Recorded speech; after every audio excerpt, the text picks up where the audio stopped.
G'day and welcome, my name's Cautious Pancake and today I'm going to turn Higashi Tower into an AFK base by only adding one block.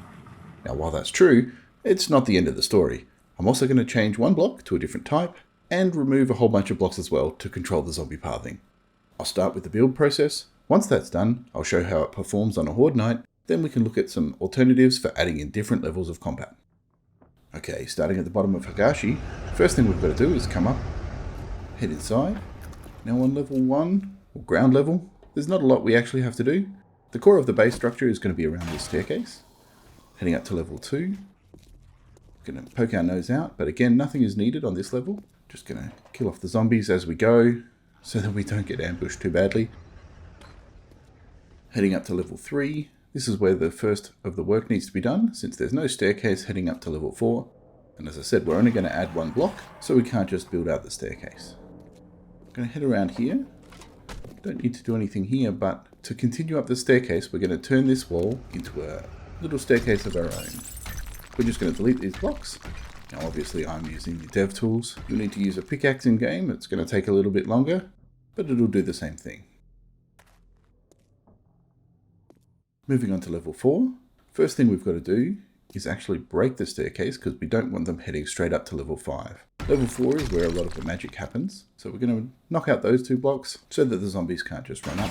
Head back down here, get rid of all the zombies again. Head in here. Now there's lots of different ways that the zombies could go here, and one of the things that we don't want them to do is smash their way through that wall over there. So we're going to knock out these blocks here to make sure that the zombies come around the corner and go left from here down this hallway. The next thing we do is we don't want them heading straight into those rooms. So we're going to knock out these blocks here, again, to force the zombies to turn left down the hallway behind us. One thing to note, Higashi isn't a particularly stable structure, and you might be tempted to go straight through this doorway. But as you can hear in the background there was some not good sounds coming from up the top. And if we head straight up, you can see that there's been a bit of a collapse. This can happen when you're knocking sections out of the wall, so just be a little careful as you go. I've built this base with a bit of trial and error to make sure that this doesn't happen, but if you're trying alternate approaches, you might get some collapses, so just be a little careful. So instead, we're going to go through this wall, come around here, knock out the side windows here to allow the zombies through. Now again, we don't want them running down the end here, because we want them to follow the outside path, so we'll knock out those blocks. That'll force the zombies to come out this window and down this path.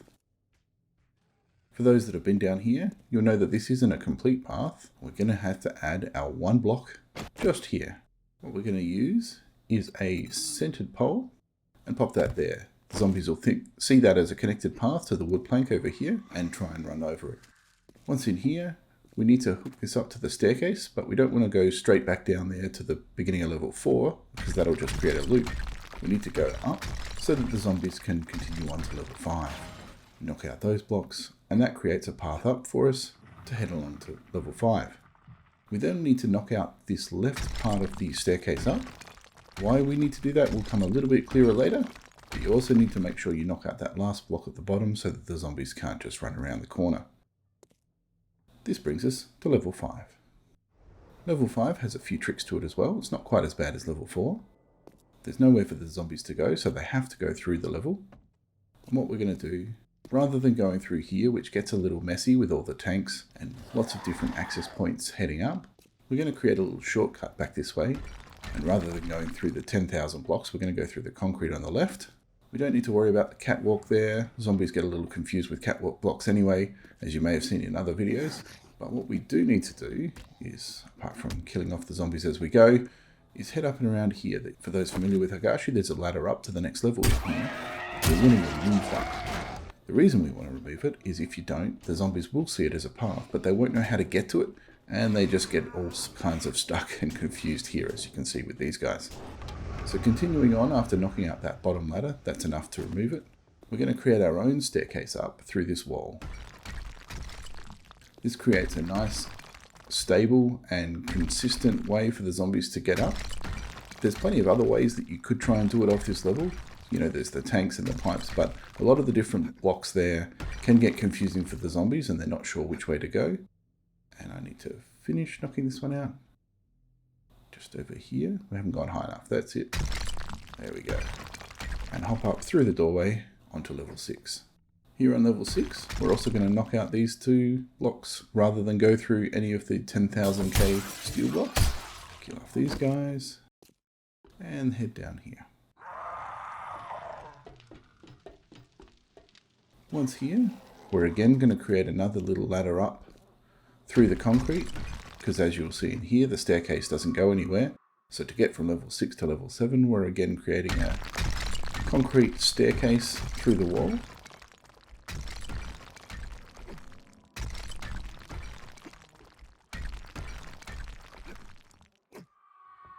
Once we're up here, onto level 7, the zombies can lip around here.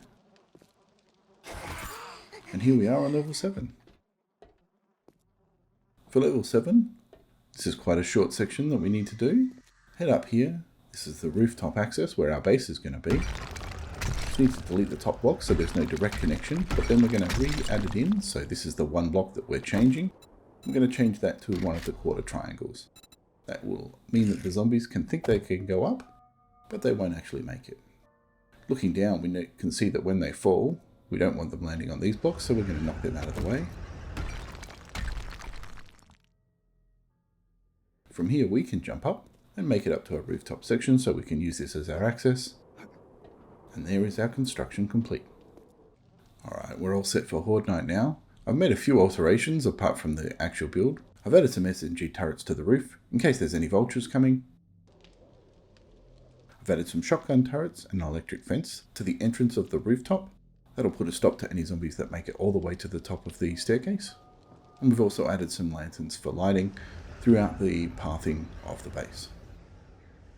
For now, it's time to get set in for Horde Night.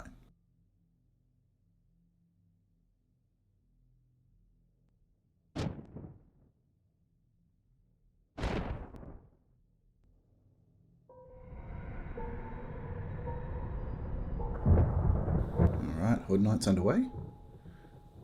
Just waiting to hear where the zombies start to come in. Doesn't look like they'll be coming in the front door. I can hear them thumping away though, so they should be around just here. Here they are. Now, since this is obviously a demo game, and we don't want to just wait for the zombies to eventually smash their way through this wall, I'm going to give them a bit of a helping hand and knock out those windows, just to allow them in. They should start to make their way through, and conveniently they've come through right near the bottom of the staircase. So they'll head straight up, all the way to level 3, and run through the kitchen, around the corner, smashing the windows, and then heading up to level 4. We're going to skip through that section, around the holes that we dug, through there, again around the corner, and outside onto the catwalk. And hopefully, once they come around this corner, they're going to fall straight down. There we are. First 2 look like they have. It's not going to happen for every zombie, as you can see by the next 2. But it does take care of, at a rough guess, about 75% of the zombies will fall down rather than make it around that corner. I think one of them made it inside, so we might just see how they path up from there. You can see that these narrow blocks here are a little bit of a struggle for them. And the hole in the wall next to it is kind of cool because every now and then a zombie that makes it here will fall down the stairs and loop through level 4 again, which means that they probably fall down outside off the catwalk. He's made it up to level 5 though, so we'll follow him around. They like to jump up onto that little block there for some reason. I'm not sure why, but they do. Running down here. And then come up the concrete staircase here.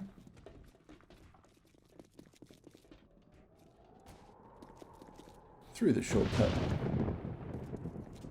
around the corner, and leg it down the corridor. Might have to zoom to catch up. And then head up this staircase. Now this is where I forgot to knock out a block, so we're going to do that now. Otherwise they do get stuck there, so make sure you knock out that second L block. Zombies then make it all the way up here. Up onto level 7. Around the corner. Then back onto the staircase. Up and fall down. These two look like they've got a little bit stuck. I think they're offended by the body bags there. That's what they're attacking rather than the blocks. Yep, there we go. And that should free up the pathing for them. There we go. Much better. They'll head back up again and straight down, or face planted into the stairs. And both of them have head right down the bottom. Looks like one of them ended right on the lower staircase, which will be level 4. He's made it to level 5, so he will continue that loop. Whereas the one that landed on level 4 also has to navigate the block outside on the outside catwalk, which means that they'll probably again fall all the way down to the bottom in a second fall.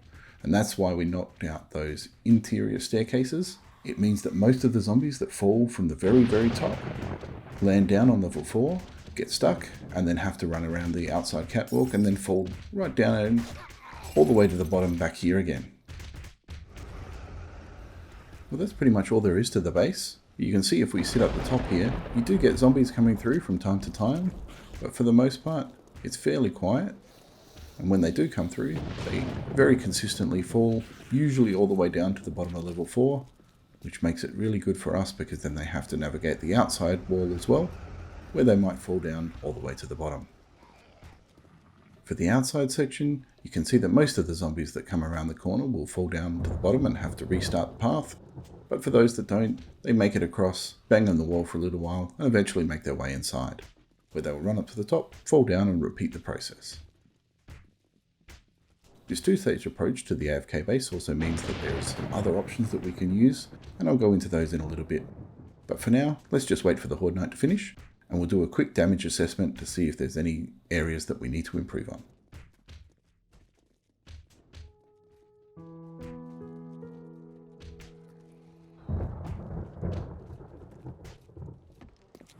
Whoa, where did he come from? I guess that just goes to show that it is possible that the zombies can make it right up to the top, just they don't do it very often. Alright, checking for damage.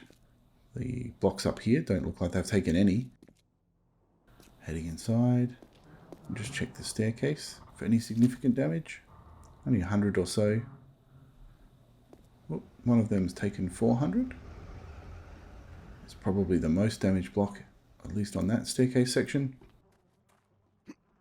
We're only using standard damage, 100% damage, so for those that like to use 300% damage, that block might turn into a little bit of a problem, but didn't look too bad.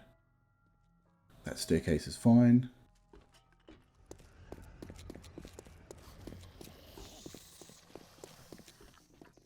And nope, going the wrong way. Back to the staircase, please.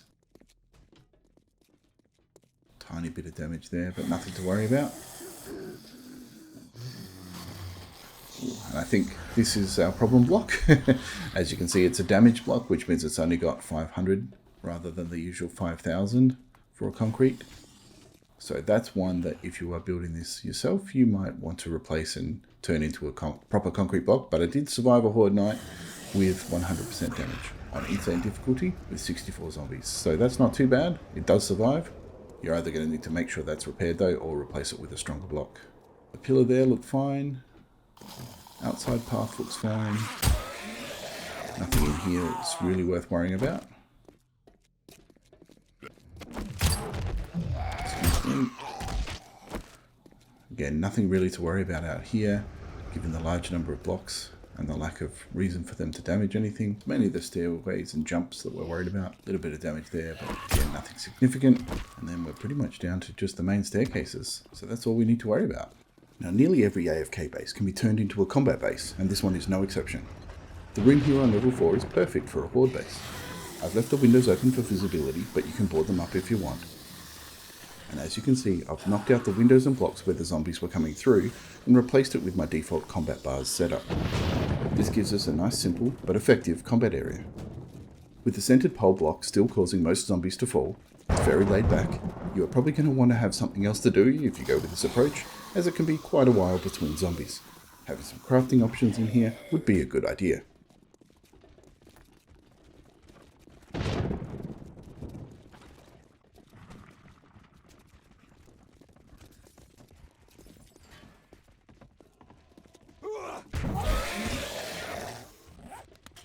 Of course, if that's too boring, you can add one more block to the top of the centered pole to give the zombies a solid path to cross, like so.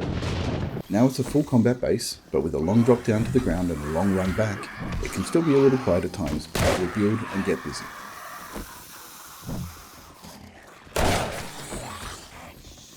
Another nice thing about this combat platform is that as more zombies pile in, there's not enough space, and the zombies that are pushed to the right of the screen will fall off the side of the platform so that things don't get too overwhelming. If you're going for full combat here, you can also look at what other traps or turrets you want to add, depending on your spec and preference.